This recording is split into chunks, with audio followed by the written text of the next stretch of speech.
What are your turn-ons? Excuse me? Look, I don't know if I'm comfortable. Strong dad arms.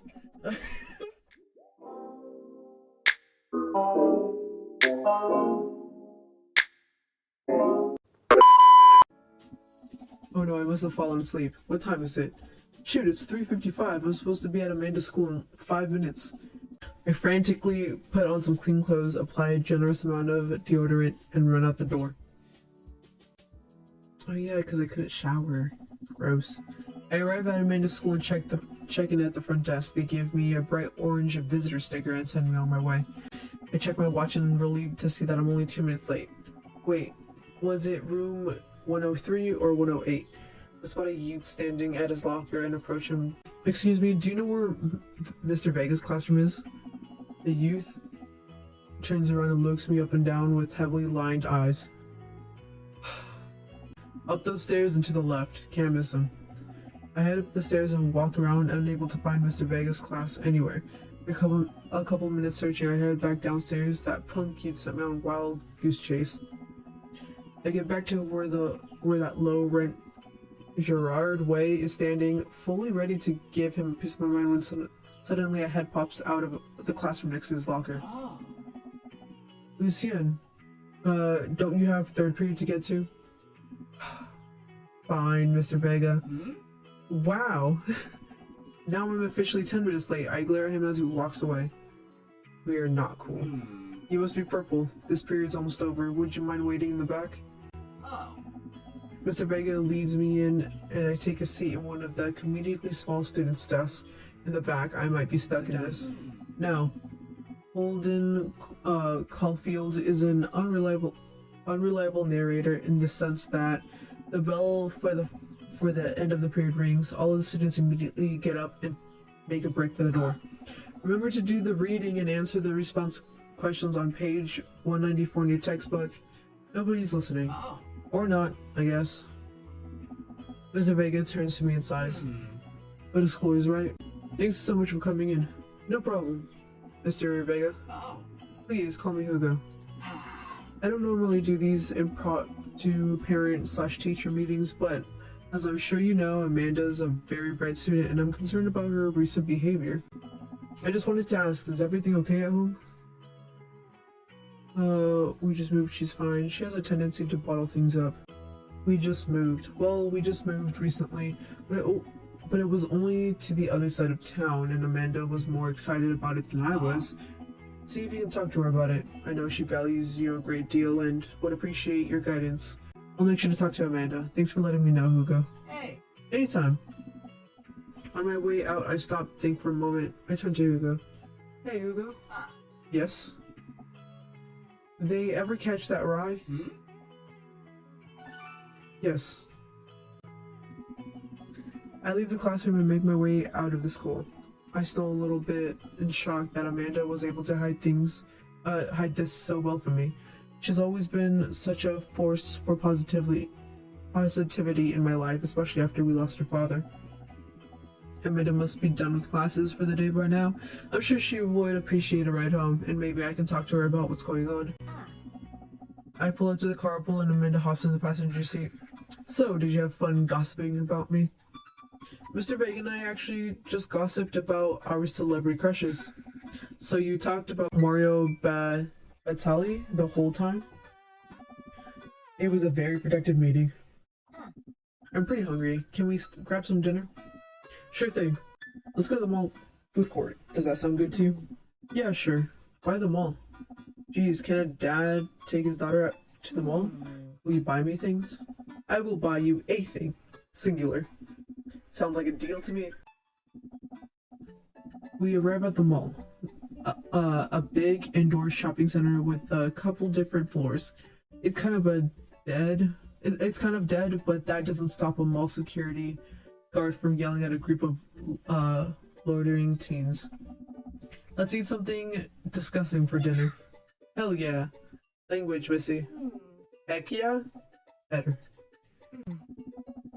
We approach the food court and evaluate our options. There's a greasy restaurant after greasy restaurant. My heart burns just by looking at the menus. Nobody looks happy to be here. What are you in the mood for? Bread dipped in sugar, bread with cheese on it, or do you just want me to inject some fat directly into your bloodstream? I extend my hand to her. Would you do me the honor of sharing some nachos? She takes my hand with a grin. It would make me the happiest, cheesiest girl alive. We order a giant plate of chips and unnaturally orange cheese from a very unenthusiastic and possibly stoned teenager. We take a seat at a rickety table and dig in. These are bad. These are very bad. But also strangely delicious. We have to eat through the pain. Where to now? Wanna go to that goth store? What? You know, the one that's all black and tries to establish itself as anti-establishment despite being an exact representation of the establishment? I don't know what store you're talking about. You know, the one where you can buy chain wallets and it's basically an assault on what people fought so hard against in the punk and hardcore movement in the 70s and 80s. Dude, you gotta be more specific. The one you threw up in that one time. Oh, that one. Amanda runs into the store with me, tailing behind her. She makes a beeline for the back. There it is. You can still see that outline, kinda. I'm so proud. Oh, hey, chain wallets. While Amanda busies herself looking at the band t-shirts, I try to find something of interest to me. Not much for a dad to look at in Dead, Goth, and Beyond. Pursue band t-shirts, look at iconic mugs, check the clearance bin for hot deals. That's what I usually do. There's a big cardboard box marked down items. I'm pretty sure $4 for purple eyeliner. Good deal, I think. I wonder if I would look good in purple eyeliner. Hell yes, I would. Look, this is very important to me. I overhear a stifled argument over at the cash register. An older gentleman is carrying a garment and showing it to a bored-looking cashier with pink hair. I can see that. Don't know what to tell you, dude. I just work here. Listen, when I bought this online, the website said this blouse was Victorian-inspired. However, when I received it, it clearly held the trademark of Edwardian dressage. Amanda trots up to me with a t-shirt in her hand. Oh boy, here it comes. Hey, Dadtron 5000. Yes, I will buy it for you. Wow, that was easy. Thanks. At least it's one this time. Amanda plops the shirt down on the counter and grins at the cashier. I love your hair. The cashier says nothing and rings Amanda up, radiating hatred. And hand her a 20. So what was that guy's deal? That's Damien. He's in here all the time. He's obsessed with Victorian fashion or whatever. She hands Amanda her bag, and it's clear the conversation is over. We make our way out of the store and head home to get some rest. Morning, sleepyhead. 5 more minutes. You have never let me have 5 more minutes, so get up. Fine. We have cereal for breakfast and spend the morning putting together furniture. Amanda's much better at interpreting the tiny manuals. We're able to put together a few shelves and one desk, but I'm pretty sure it was supposed to be a bookcase. So, you excited for the cookout today? Excited to beef up my grilling skills? If there's food, I'm excited. So, if there's food, I like eating the food, just in general. I'm all over those terrible store-bought sugar cookies that everyone brings to parties. Yeah, those are bad. Which means they're more for me. Don't you want to meet some of the people in the neighborhood? I'll probably end up standing comfortably in the corner with a plate of food and hope that nobody talks to me. Dad, you're a beautiful work in progress. We will get that butterfly to emerge from the cocoon. The social butterfly. Well, we better start getting ready. We definitely don't want to be late. What? No, we have to be fashionably late. Who shows up to a cookout on time? You know what? We're going early just because you said that. I head out the door and Amanda reluctantly follows. We walk across the street to Joseph's house with the store-bought bought a veggie plate. I'm terrible. I'm a terrible cook if it doesn't involve a grill. I'm a terrible cook in general. I guess we're not as early as we thought. Joseph's backyard is already packed with people, and the smell of hot dogs wafts through the air. Small children run through a sprinkler, and adults chat in small clusters. We set out our veggie plate down on the table next to two other veggie plates. Huh. Hey, there's Joseph. I wave to get his attention. The moment he sees us, he jogs over, arms open wide. Welcome! I'm so glad you two are here. And you brought veggies. Let me introduce you to my family. Kids, come over here. This is Chris, my eldest. This is Christian and Christy. They're twins. They stare creepily and say nothing. On it, like, those children kinda look like they deals with the devil. I'm just saying. Those eye bags under their eyes does not help them look good. Then of course, this is our youngest, Krish. Wait, where's Krish? Maybe Mary put him in his crib. Oh, and how could I forget my lovely wife, Mary? Hey. Joseph pecks her on the cheek. She smiles. Ah, Mary, sweetheart, did you put Krish to bed? I'll have to go look for him. What? You'll have to. Joseph takes a moment and regains composure. Mary, this is the new neighbor, Purple, and his daughter, Amanda. I shake your hand, but I have a glass of wine that I need to tend to. I love her. Wow, I think I've actually met everybody else. Great, I bet you're excited to know everyone better. Hope you both enjoy yourselves. I don't want to have to make friends. Come on, Dad. Who are you gonna party with when I go off to school? But I don't want to have to do pleasantries. They're gonna talk about weather. Go, do it, make a friend. But how could I possibly abandon my child at a social function? That's bad parenting. This plate of cookies is my new dad pie. Amanda shoves me into the center of the yard. Well, here goes nothing. Talk to Robert and Brian, talk to Matt, Hugo, and Craig, talk to Joseph and Damien, or burger time. I guess I'll talk to people. Let me go to Craig. Matt and Hugo seem to be embroiled in intense discussion. Craig looks on, smiling politely. I walk over to say hello. Matt and Hugo seem to be so busy talking they don't notice me. Craig leans in. Dude, I have no idea what's happening. Talk to Craig or listen. I'm gonna talk to Craig. I turn my attention to Craig, who seems to be a little more attentive to my existence. How'd the resistance training go the other day? Great. Little River here is a great cheerleader, aren't you, tiny bro? Craig grabs River's arms and waves them around. How are you settling in? I never get too comfortable. Almost done. The new place is perfect. Almost done, I'll say. There's still a few odds and ends to take care of before I can really call myself settled, but I think we can upgrade the situation to livable. Purple, how are you liking the neighborhood? It's pretty nice. Everybody's been super friendly. Seems like your daughter is fitting in just fine. Matt is who I like. Anyway. Look at the baby, lol. Yeah, the baby is adorable. You can't get mad at the baby. Seems like your daughter is fitting in just fine. Matt points across the yard to where Amanda, Daisy, and another girl are playing.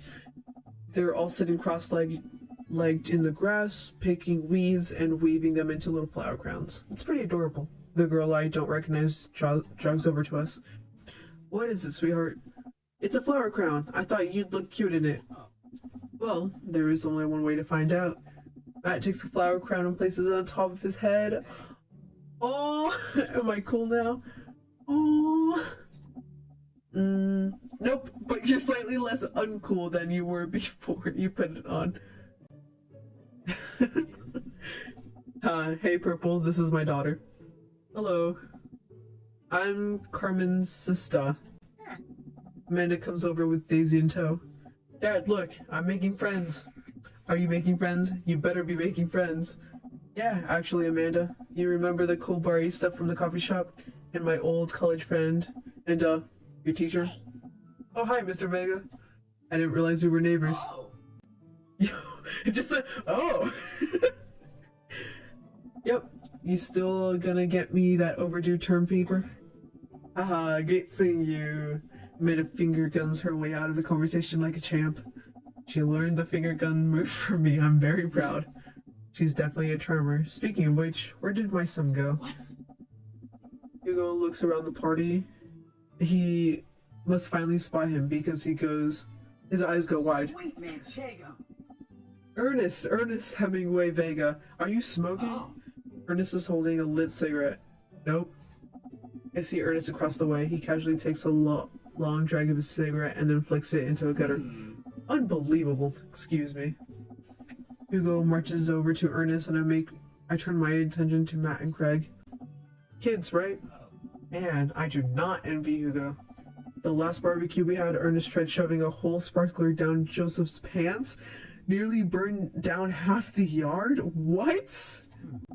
And then the barbecue we had before that, he actually burned down half the yard. And then it spread onto my lawn and burned down half my yard too. Hugo walks back over to us, practically dragging Ernest behind him. Hey everybody, sorry about that. Purple, this is my son, Ernest. Hello. Ernest looks away, sulking, his hands shoved deep in his pockets. Ernest puts earbuds in and storms off to stand in the corner. Well, that was certainly something. He seems nice. Hugo puts his head in his hands and sighs. I'm sorry, he's having a really rough time. As much as I want to be the cool dad, I have to be the authorian dad, and he clearly resents me for it. Honestly, are any of us cool dads? Is it even possible to be a cool dad? Craig is a cool dad. I'm just saying there. What? I'm cool as a cucumber. See that right there? You can't say that. my kids think I'm cool. But for how long, Craig? How long do we get to be the cool dads? I don't know. Amanda's 18 and she still thinks I'm cool. I yell across the yard to my daughter, Amanda, I'm cool, right? Amanda just laughs. She keeps laughing. I see your point. Hearing these guys talk about this makes me think of my relationship with Amanda. We get along so well, but there might come a time when it won't be like that. Is college when that happens? Don't let us eat up your time, Purple. Go meet some of the other people around the neighborhood. Talk to Robert and Brian. I glance across the yard and notice Robert and Brian chatting over drinks. Man, I don't think I want to deal with being one up by Brian right now, but I guess I could live with learning more about Robert. Oh no, they caught me staring. Oh no, Brian's waving me over. Shoot. I flash a smile and walk over to him. Hey, guys. Purple! How the heck are you? Settling into the neighborhood alright? Oh, you betcha. Got the living room in order at least? Purple, have you met Robert yet? Yeah, we've met. Robert regards me over his whiskey. Good seeing you again. Anyways, I haven't gone camping in years, not since the last time. Same here. Well, things change once you have Wait, what happened the last time? Robert takes a long sip of his whiskey. Well, old Johnny Boy and me were out in the back country. Johnny Boy is a strong kid. I'm in my army days. Comes from Kansas. They build tougher out there. Anyways, things go south pretty quick. Johnny Boy breaks his ankle when the rope bridge snaps. You can see the bone popping out through his skin. Johnny Boy screaming now, crying for his mama, losing blood. We're 2 days out from the next living soul, and here I am with my dear friend bleeding out in front of me. I'm able to dress the wound, but now I got a fireman carry a 6 foot, 180-pound man over some of the toughest terrain I've ever been in. I won't lie to you, there were moments during those 2 days when I thought about leaving old Johnny Boy, but you build a bond with your brothers in arms, and that bond never breaks. I got the boy back to civilization, but I lost some of me out there. I guess that's camping for you. Brian and I stare in disbelief. Robert takes a long sip of whiskey. I'm just kidding. My friend John and I went inner tubing down a river and he lost a flip-flop. Miss that kid. Brian and I just laugh nervously. Or am I kidding? Brian and I tense up again. I'm kidding. to you. Amanda and Daisy barrel up to us, laughing. Daisy is holding a paper plate in front of her like a steering wheel. We gotta get off this haunted truck. Oh no, the ghosts locked the doors. Quick, hit the emergency escape button. Anyways, we're safe from the ghost. But how will we ever survive this Arctic tundra? Daisy, you might have to eat me. Are you prepared to do that? I'm prepared to do anything to survive. That's cold-blooded. I like that. Although I'm not sure I have the materials required to properly cook you. You know, that reminds me of the last time I went skiing. Robert! Wait a second, are you guys playing? Long haul ice road paranormal ghost truckers? Yeah, kids. Man, I've never seen her get along with anyone so quickly. I guess Amanda just sort of has a way with kids. That's kind of amazing. Daisy doesn't really get along with kids her age. It's nice that he's not trying to one-up me this time. Maybe we can have a regular friendship after all. Really? She just kind of keeps to herself. Her teachers say she spends every recess in the library. I think the other kids are intimidated by her intelligence. There it is. Well, I don't want to take up too much of your time. Go meet some of the other fellows. Talk to Joseph and Damien. Spot Joseph chatting with the guy from Dead Gotham Beyond by the grill. I wonder what they're talking about. I walk over to him. Thank you, I'm very proud of my abode. Purple, I was just having a conversation with Damien here about his aesthetic designing decisions. Damien regards me up and down with a warm but critical eye. How do you do? I don't believe I have had the pleasure. I think I saw you at Dead Gotham Beyond the other day. Damien's face turns bright red. I must apologize for my behavior on that day. You see, I take the goth lifestyle very seriously, and to be caught in a ruse by such a corporation as Dead Gotham Beyond was profound, frustrating indeed. I hope you know that while my anger may have been justified, it was no such way for a gentleman to act. It's okay, man. Do tell me about yourself. Are you new to the area? Yes, my daughter and I just moved in the other day. She was the one I took to Dead Gotham Beyond. Very good taste on her part. Does she partake in the goth lifestyle? I think for a second. I look over to Amanda, who's hanging out with some of the older kids in the neighborhood. Hey Amanda, would you consider yourself a goth? Amanda yells back. I wouldn't necessarily try to fall under one specific label, but if I had to choose, I would more describe myself as a twee hipster than some normcore leanings. Bats are cool though. Ah, pity. Are you enjoying the party so far? Oh, definitely. Thanks so much for putting on this, putting this on. It's nice to be in a cul-de-sac where everybody is so friendly and welcoming. Amanda walks up to the conversation. I also like The Lost Boys a lot. Really good movie. Does that count as goth? That it would, my dear. I don't believe we've had the pleasure of meeting. Damien Bloodmark, at your service. Damien flashes the sentence with a flourish and bow, producing a single rose and offering it to Amanda. Amanda blushes and returns the gesture with a curtsy. My, do you know how to treat a lady? Hello, Amanda. Seemingly out of nowhere, Joseph's twin kids appear. Are they speaking in unison?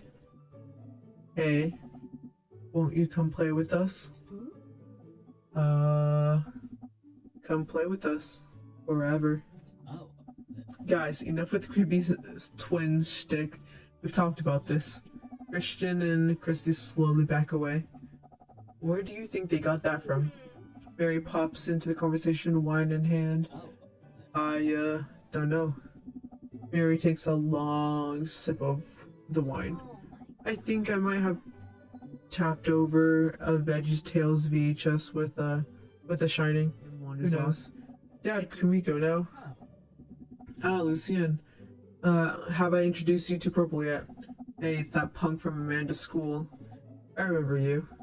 Whatever. That's no way for a young man to speak to his elders. Be polite. Lucien bows. Whatever. Sir.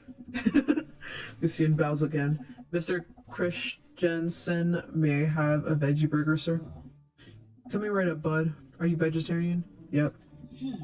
Make that 2 veggie burgers. Did you know that some people in the Victorian era were vegetarians?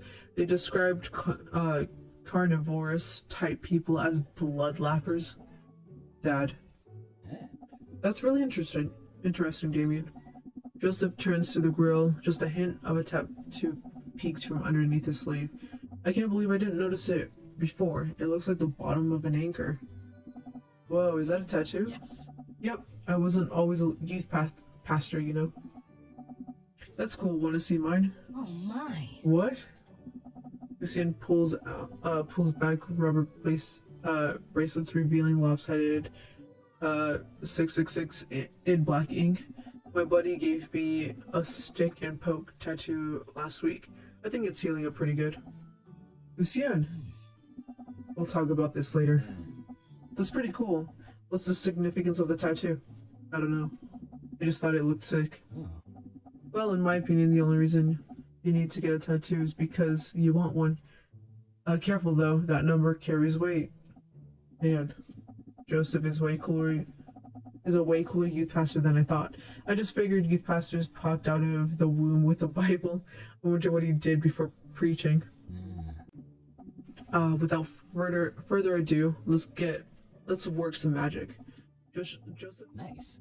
All right, guys, the food's ready. Please form an orderly barbecue. What? Maybe I skipped that too fast. Amanda groans. We all grab our food and hang out, enjoying perfectly cooked cheeseburgers. Hey, why don't you add us all on Dadbook? Dadbook? Yeah, it's a great social network for dads to keep in touch with each other. We're all in it. So if you ever need to reach out to anyone, that's the simplest way to do it. Sorry, I'm just an old-fashioned dad. Social media goes way over my head sometimes. Don't worry, Pops, I'll help you figure it out. The rest of the barbecue goes smoothly. We all trade stories and drink beer as our kids play on the lawn. Amanda breaks up a fight between Carmencita and those weird twins. I think they wanted her soul. Amanda and I walk back to our place as the sun sets over the neighborhood. Pretty fun party, don't you think? Well, hey, at least you met some other cool dads. You should hit them up on Dadbook. Maybe I will, if I ever figure out how social media works. I have a good feeling about this place. Me too, Dad. Amanda and I arrive home with the remnants of our veggie plate. Seems like nobody was really into the cauliflower. Any big plans for this evening? Actually, yeah, I'm going out with some friends. Oh. Is that okay? Of course. Just keep me posted. And be home before midnight. You got it. Okay. Do you have plans tonight? Our plans were kinda to eat ice cream, watch TV with Amanda, but I'll find something to do. Let's work on some stuff. You know, dad stuff. I'm just relaxing tonight. Have fun, okay? Great. See you later. I watch Amanda drive off into the night. I really do hope she has fun. I plop down in front of the TV and turn on some Wine and Dine Mastermind with celebrity chef Gavin Chapman. Looks like Gavin's making a roasted rack of lamb with rosemary mashed potatoes. I lose track of time as I blaze through several episodes of Wine and Dine Mastermind, and also one episode of some cooking show called Meat Hell. I'm not even sure what that one was about. It was just a lot of yelling. Glance at my watch. Man, it's almost midnight. I should check in with Amanda. I sent a text. Hey kiddo, you good? I check my watch again. And then my phone. Nothing yet. Okay, see, I'm worried. Do I call her? Do I call the cops? No. It's too soon for that. I'll just send her a gentle reminder text. What's up? Half an hour passes. Now I'm really worried. Why don't I know any of her friends' phone numbers? Why don't I even know any of her friends' full names? Who was Emma P? I decide to send her another text. Amanda, please text me and let me know you're okay. Oh, thank God it's her. Amanda opens the door and shuffles in. Finally, she's back home. I'm glad she's okay. What's up? Sweetie, thank God you're safe. Yeah. but now that I know she's okay, I'm really mad. Why didn't you answer my text? Amanda pulls her phone out of her pocket. Oh, whoops, guess I didn't see those. She starts to walk to her room. Amanda Ann. Whoa, we're pulling out the middle name now? Amanda, you came home an hour and a half after your curfew and didn't respond to any of my texts. You really freaked me out. I was about to call the cops. Dad, you're seriously overreacting. You're not going to be like this when I go off to school, are you? I don't like that attitude. I have a right to be concerned. I was scared. I was scared. You weren't responding, and it was just like when your dad. I've just stopped myself from tearing up. Oh, Dad, I didn't mean to. I sat down on the couch and put my head on my hands. I feel very tired all of a sudden. You really scared me. Just please don't do that again. Alright. I'm gonna go to bed now. Yikes, pulled out the dead dad.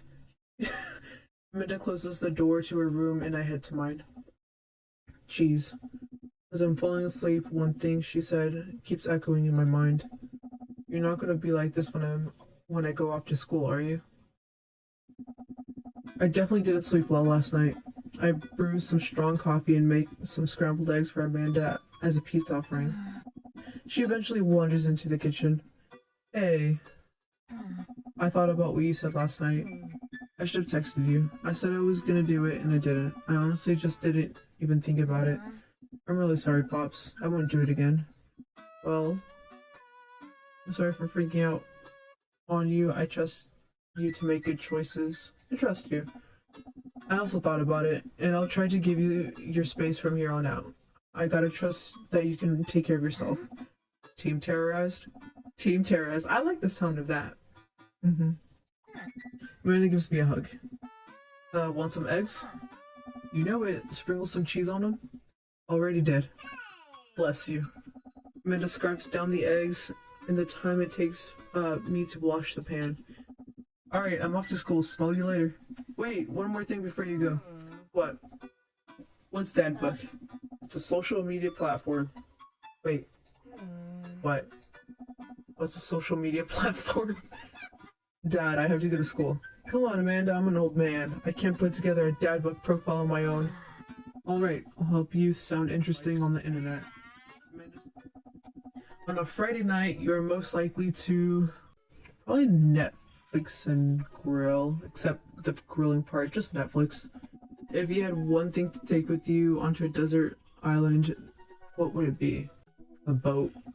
What are your turn-ons? Excuse me? Look. I don't know if I'm comfortable. Strong dad arms. What did you want to be when you grew up? President of space. What's your favorite movie genre? I think romantic comedies. What's your ideal date? Arson. I love arson. I love me a good arson. Kind of like napping together. What do you never leave home without? I guess that. I spend a lot of time thinking about conspiracy theories or potential ends of the world, honestly. Profile complete. See? That wasn't so bad. Yeah, that was actually kind of fun. I could totally spend all day on here, just looking at people's profiles. You should message one of them. Or more than one of them. All of these dads seem pretty interesting. Okay, I promise I'll make some friends. Amanda gives me a hug. Go get him, Dad. Quiet.